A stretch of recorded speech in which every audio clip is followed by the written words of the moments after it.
All right, it's the day after the Dolphins absolutely beat up the Broncos 70-20. But before I get into what I really want to talk about in this video, I just want to go over all the records that were broken in the game yesterday. There's a lot of them, so you're going to have to give me a minute. But starting off with these franchise records, the previous record for points in a game was 56, and of course, 70. 70 points were put up on this Denver defense yesterday. 10 total touchdowns, 726 total yards, 350 rushing yards. You can thank Raheem Mostert and Devon Achane for that record. 10 extra points. Shout out to Jason Sanders. He actually looked pretty sharp yesterday. And 35 total points were scored in the second half. And now getting into the NFL history records that were made yesterday. The most points scored in a game was 72 by Washington. In 1966, and we had the second most points scored in NFL history, of course, with 70, and the most since 1966. Of course, we could have had that record. I'm not going to get totally into that. We were in position to we were in Broncos territory. We could have had a field goal for the record, but whatever. I'll take 70 points. 726 total yards was second in NFL history behind the Rams in 1951, only 9 yards shy of that record.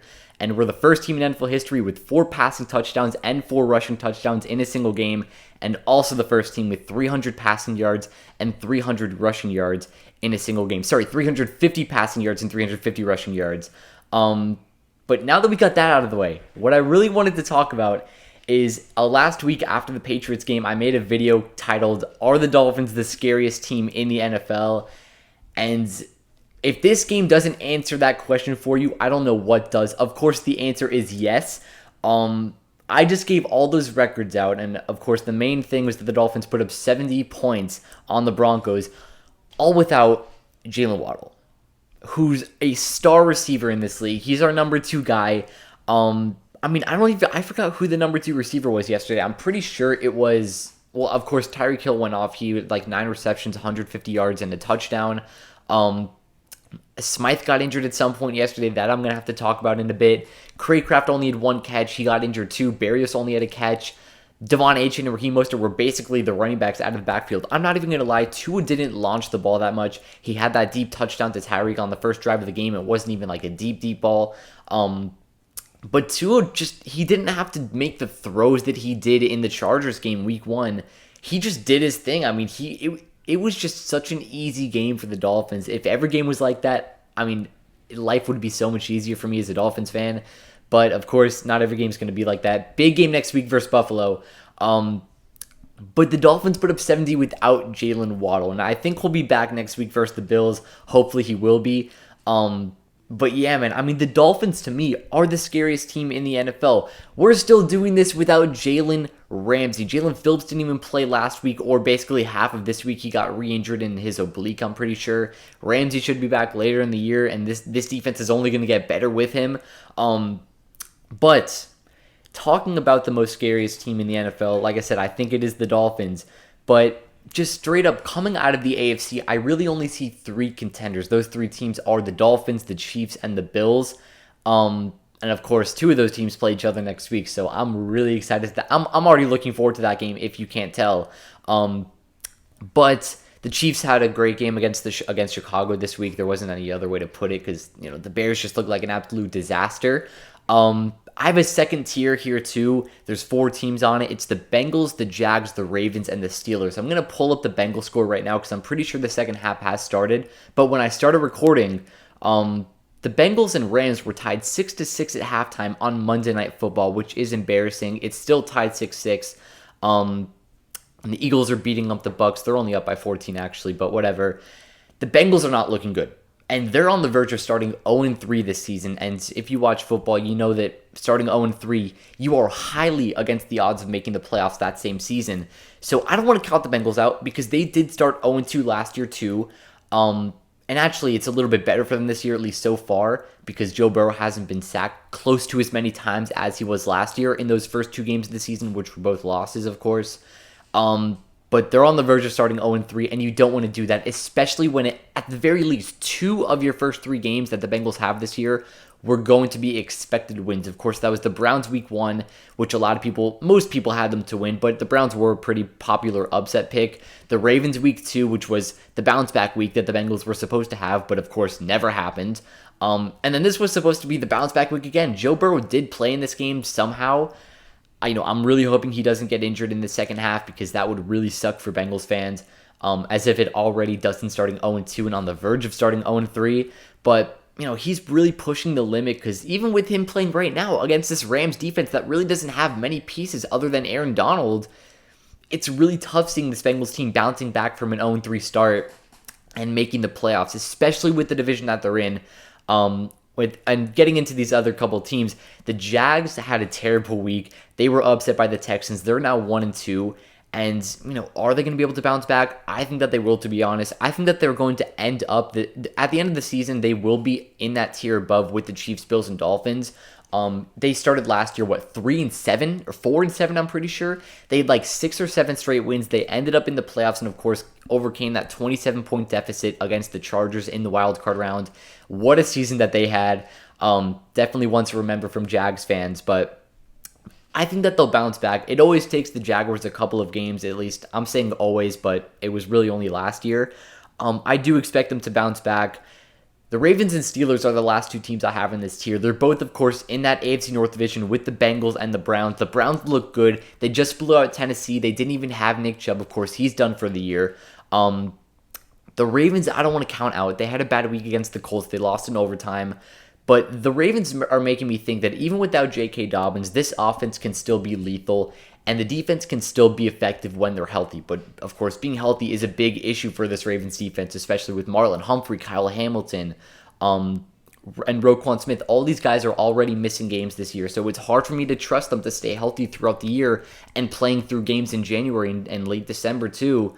But we'll see what happens with them. The Pittsburgh Steelers, of course, if you've watched videos on this channel, you know that I'm a big fan of this team. Not a fan. I'm a fan of the Dolphins, of course, but I do think that the Steelers have a good team. I think that they can make a push in this division, especially with Cincinnati not playing up to expectations. The Steelers had a big win over the Raiders on Sunday Night Football, and they're going to be tied for first in this division, of course, with Baltimore and the Browns both being 2-1, taking losses this week. Except for the Browns.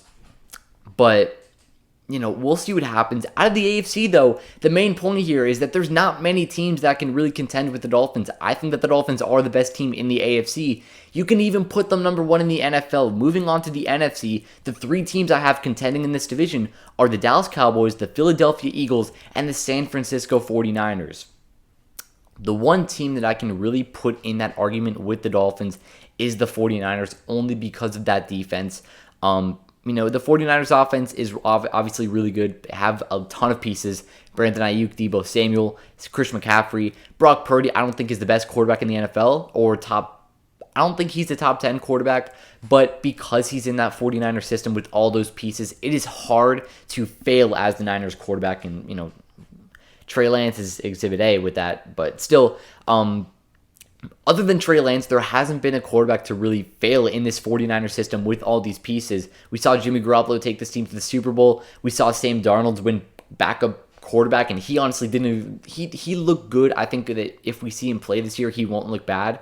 But for the Cowboys and Eagles, the Eagles, like I said, they're beating up on the Bucs right now, so they're going to be moving to 3-0 on the year. Not a very impressive 3-0, if I'm going to be honest, though. The offense did not really struggle, but the passing offense needs to improve if they want to contend in this division. The Dallas Cowboys, they are the topic of the week, other than the Dolphins putting up 70 on Sean Payton's head.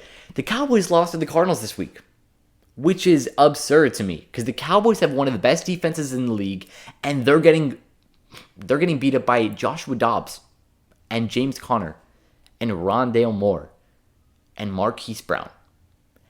And if you had a gun to my head and told me to name 3, maybe 5, but probably even 5 players on this Cardinals defense, I couldn't. I'm not even going to lie. And I'm going to need to start watching this Cardinals team because they contended week 1 versus the Commanders. They kept up with them. They were up 21-0 on the Giants, and the Giants came back, but the Giants are a good football team. And now they take down the Cowboys, and a lot of people are going to have their eyes on them. I don't know who they play next week yet, but we're going to find out eventually because the Cardinals are going to be a surprising team this year. Their defense is keeping them contending with these teams. And I want to talk about the Cowboys for a sec because the first 2 weeks of the year, The Cowboys told Dak Prescott, don't lose us the game. The defense did their job. The defense won them the game. Is Dak Prescott going to lose them the game, though? Of course, the answer was no. The Cowboys started 2-0. Now, week 3 versus the Cardinals. The Cowboys offense couldn't really get anything going. The Cowboys defense couldn't really get too many stops. And it wasn't really Dak Prescott, can you win it, or can you not lose us the game? It was Dak Prescott, can you win us the game? And that turned out to be no. Dak Prescott had the chance to get the Cowboys the win. He threw interceptions and he threw a interception in the red zone, and they could not convert when they were inside the Arizona Cardinals 20-yard line. They couldn't get 7 on the board when they were in the red zone. That's what lost the Cowboys this game. And that is what's going to keep losing Cowboys the games. That's what's going to keep losing the Cowboys games this year if they can't convert 7 points in the red zone compared to 3. That's what separates teams in this league, converting 7 into over 3 points in the red zone. So, out of the NFC, I don't really see there being a legitimate threat so far this year. Of course, it's only week 3, so we've got a long, long way to go. But yeah, man, I mean, the Dolphins look legit. It's a great day to be a Dolphins fan, great year to be a Dolphins fan. We don't even have Jalen Ramsey back. I'm hoping that the injuries to guys like Craycraft Smythe and Jalen Phillips and Connor Williams are all minor. But yeah, man, Dolphins put up 70 points on the Broncos. They go to 3-0. Only undefeated team left in the AFC. Great to see. Big week versus Buffalo coming up. We'll be back probably tomorrow for, I'm not too sure what type of video yet, but we'll find out eventually. Either way, that'll wrap up. Hope you guys enjoyed. Have a great day. Peace.